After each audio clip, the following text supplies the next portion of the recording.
better off having 4, 2 there, 4 and 4, and just scanning himself around.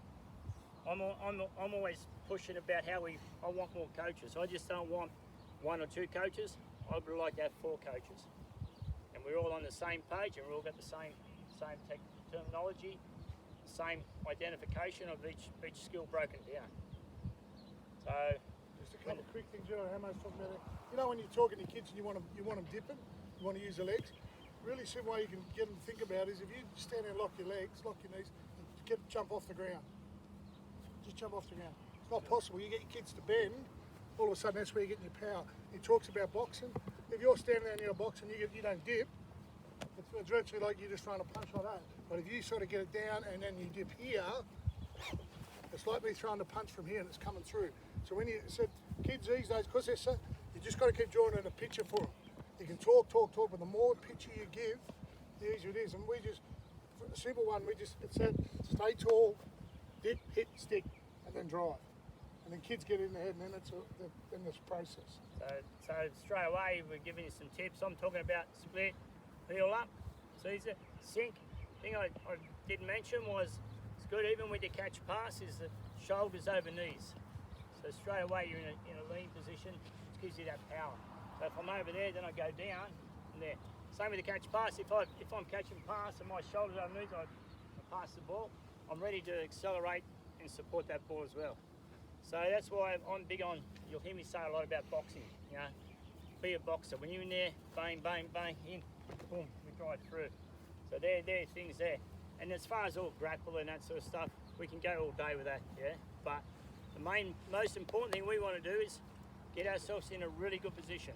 The other important thing, we'll just get rid of the pad, is kids are worried. So when you come at me, my hands are down and you move on me, just move that way.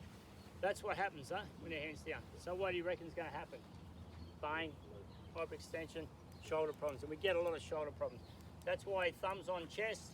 When you come, your gate opens, bang, I can move, and I'm in a bit of control there. Yeah. So the next thing is, what's the next thing we got to protect? If I'm straight at you and you come at me, I move my head. Well, my power is going that direction. That's what the little dance is about. So I come back. Next thing to protect your head becomes part of his body. Just stick it on. Get him out of comfort zone. They don't like getting in personal space, do they? You've got to get him out of that. Got to get them that close. It's not funny. Get in because it's going to stop the injuries. That's the other part. So all those little things we need as coaches, we need to identify while they're doing that. There's a hell of a lot, eh? You've got 25 players. So you need more coaches, you need a lot of vision, you need those sort of things to be able to help people. So the smaller guys, Doesn't matter, mate. Same technique. They just got to be positioning. Yep. No, just talking a really quick one. You know, talking about the vision. How would you give your kids vision in general? We don't all have access to that, do you? Guess what every kid's got access to? Boom. You get them to come here, a trainer sometimes, and you tackle tech their own phone. They take it home. They got their own resource for them to look and learn when they get home.